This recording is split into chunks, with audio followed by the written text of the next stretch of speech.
Let's speak now then to the spokesperson of the Russian Embassy to South Africa, Alexandra Arefiev. Alexandra, good morning to you. Let us just start off the issue around Russia invading Ukraine. We understand that, it has been, 9 weeks now that we are sitting on. What is the reason that you are still there, that the Russian troops are still in Ukraine? Well, good morning. The Russian special military operation is currently underway because the objectives that's been set for this operation are not fulfilled yet. And these objectives are denazification and demilitarization of Ukraine. They remain the same, and since they're not completed yet, this is why the operation is still going. So when do you foresee actually leaving that country? I mean, there's a lot of havoc that has currently been caused in Ukraine over this war that has broken out. Well, as I said, the objectives must be fulfilled, and the operation will end once they're fulfilled.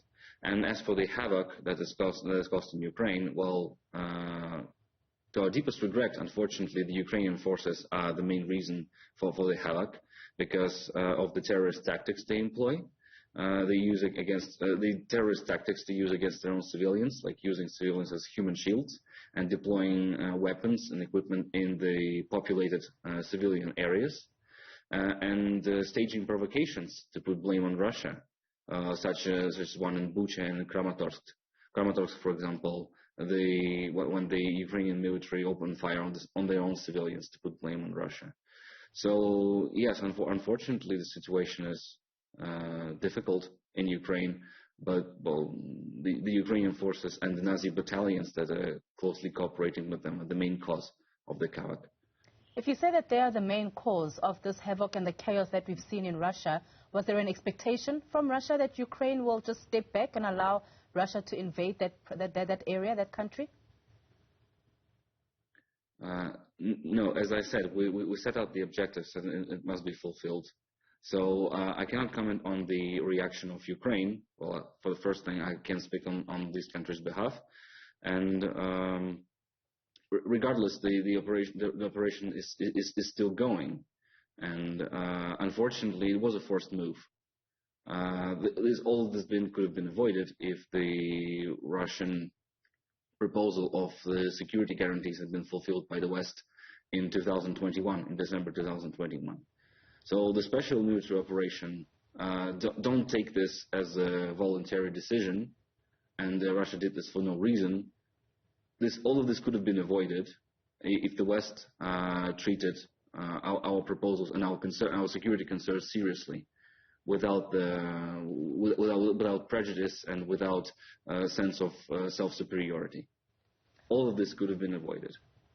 I understand what you're saying, Alexandra, but I'm asking you if there was an expectation from Russia that Ukrainian forces would step back and allow Russia to invade the country without some form of a fight or some form of a battle. Was there an expectation from Russia? Unfortunately, I don't think I'm in a position to answer that question because I'm not a military specialist or from Ministry of Defense of Russia. Well, sorry about that. So we speak around the issue of fulfilling objectives when Russia went into the Ukraine country. But why is there no regard then for Ukraine's sovereignty in this matter? It seems there's no regard from Russia's side for Ukraine's sovereignty.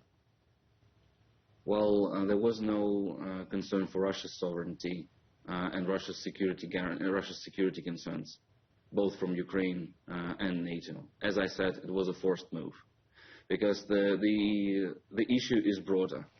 It's not about just Russia and Ukraine. It's about NATO using Ukraine as a foothold against Russia to deploy troops, equipment there, and this poses a security guarantee, a security threat to Russian Federation, and the blatant rise of neo-Nazism with acquiescence of the West in Ukraine is also a concern.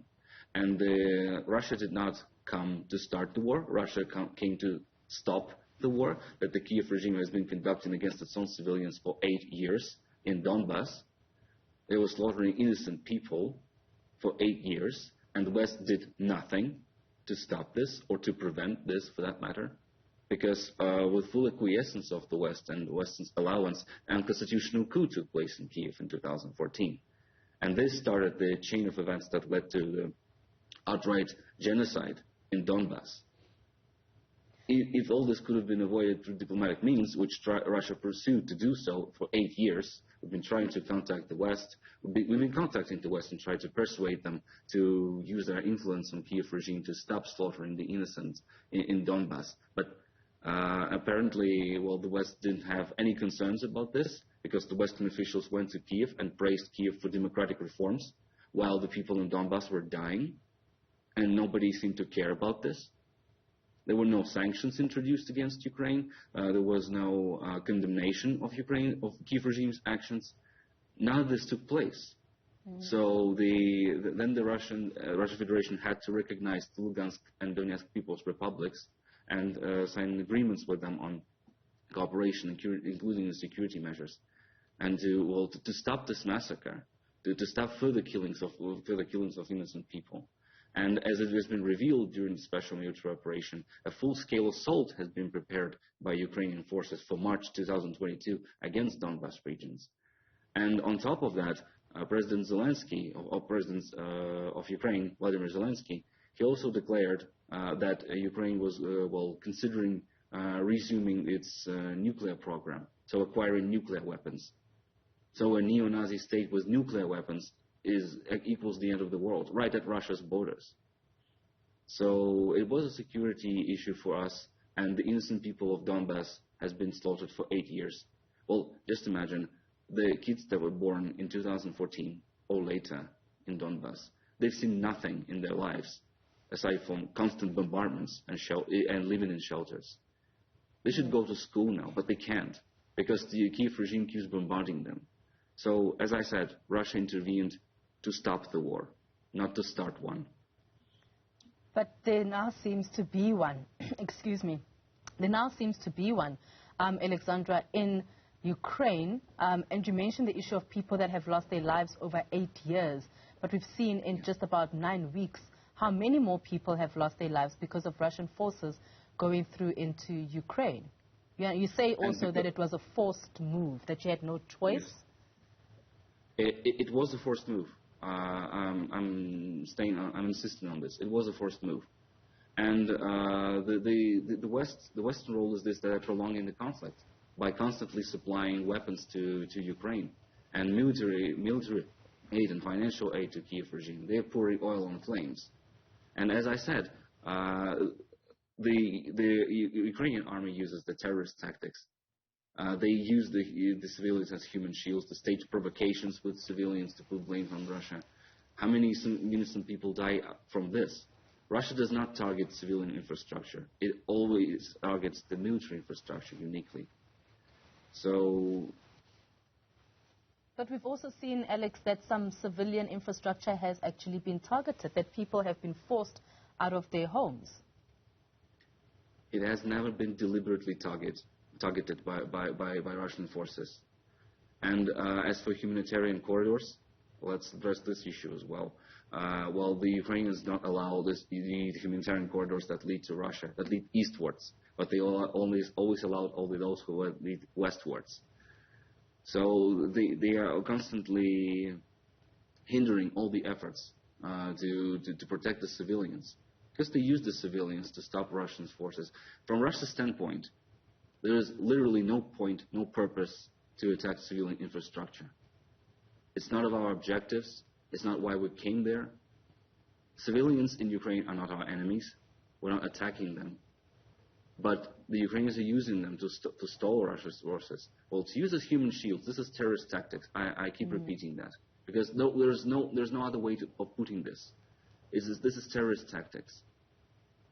So unfortunately, yes, the conflict leads to casualties. Yeah. And what's happening in Ukraine is first and foremost a tragedy for Russians and Ukrainians, because nevertheless we still treat Ukrainians as a brotherly nation. Okay. And we couldn't let the brotherly nation fall into neo-Nazism, because neo-Nazism, we all know what happened last time when the neo-Nazism was praised in Europe. I mean the World War II. All right. It was devastating, All right. destruction to... Alexandra Arefiev, thank you so much for your time, the Russian Embassy spokesperson to South Africa. Now, up next in our Remember This segment, we look back at the recognition of black trade unions in South Africa. Stay tuned.